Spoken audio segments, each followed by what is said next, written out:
ہماری ویڈیوز دیکھنے کے لیے ہمارے چینل صراط جنت کو سبسکرائب کریں۔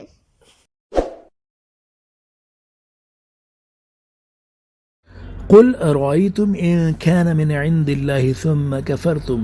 ثم كفرتم به من أضل ممن هو في شقاق بعيد۔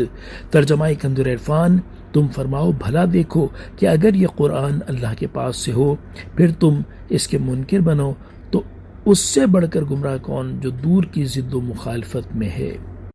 تفسیر صراط الجنان۔ ارشاد فرمایا کہ اے پیارے حبیب صلی اللہ تعالی علیہ وآلہ وسلم، آپ مکہ مکرمہ کے کافروں سے فرما دیں اگر یہ قرآن پاک اللہ تعالیٰ کی طرف سے نازل ہوا ہے جیسا کہ میں تم سے یہی بات کہتا ہوں اور قطعی دلائل سے بھی یہ بات ثابت ہے کہ قرآن مجید اللہ تعالیٰ کی طرف سے نازل ہوا ہے، پھر تم اس کے اللہ تعالیٰ کی طرف سے ہونے کا انکار کرو تو مجھے بتاؤ اس سے بڑھ کر گمراہ کون ہے جو دور کی ضد اور حق کی مخالفت میں پڑا ہوا ہے۔ سنريهم آياتنا في الآفاق وفي أنفسهم حتى يتبين لهم أنه الحق۔ ابھی ہم انہیں آسمان و زمین کی وسعتوں میں اور خود ان کی ذاتوں میں اپنی نشانیاں دکھائیں گے یہاں تک کہ ان کے لیے بالکل واضح ہو جائے گا کہ بے شک وہی حق ہے۔ اولم یکفی بربک انہ علی کل شیء شہید، اور کیا تمہارے رب کا ہر چیز پر گواہ ہونا کافی نہیں؟ تفسیر صراط الجنان۔ ارشاد فرمایا کہ ابھی ہم کفار قریش کو آسمان و زمین کی وسعتوں میں اور خود ان کی اپنی ذاتوں میں قرآن کریم کی حقانیت اور اس کے اللہ تعالیٰ کی طرف سے ہونے پر دلالت کرنے والی اپنی نشانیاں دکھائیں گے یہاں تک کہ ان کے لیے بالکل واضح ہو جائے گا کہ بے شک قرآن ہی حق ہے اور یہ اللہ تعالیٰ کی طرف سے نازل ہوا ہے اور اس میں مرنے کے بعد دوبارہ زندہ کیے جانے، اعمال کا حساب لیے جانے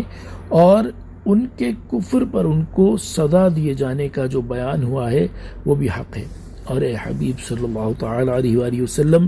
کیا آپ کے رب عز و جل کا ہر چیز پر گواہ ہونا آپ کی سچائی کے لیے انہیں کافی نہیں؟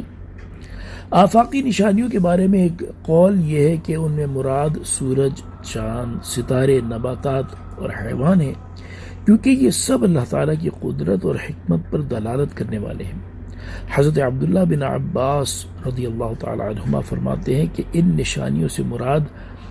گزری ہوئی امتوں کی اجڑی ہوئی بستیاں ہیں جن سے انبیاء کرام علیہ السلام کو چھٹلانے والوں کا حال معلوم ہوتا ہے، اور بعض مفسرین نے فرمایا کہ ان نشانیوں سے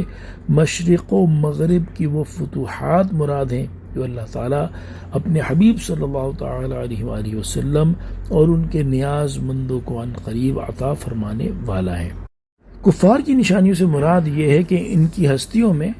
اللہ تعالیٰ کی صنعت اور حکمت کے لاکھوں لطائف اور بے شمار عجائبات موجود ہیں جن سے ظاہر ہے کہ ان چیزوں پر اللہ تعالیٰ کے علاوہ اور کوئی قادر نہیں، یا اس سے مراد یہ ہے کہ اللہ تعالیٰ نے بدر میں کفار کو مغلوب کیا اور ان پر قہر نازل کر کے خود ان کے اپنے احوال میں اپنی نشانیوں کا مشاہدہ کرا دیا، یا اس سے مراد یہ ہے کہ مکہ مکرمہ فتح فرما کر ان میں اپنی نشانیاں ظاہر کر دیں گے۔ صلو علی الحبیب صلی اللہ تعالی علی محمد۔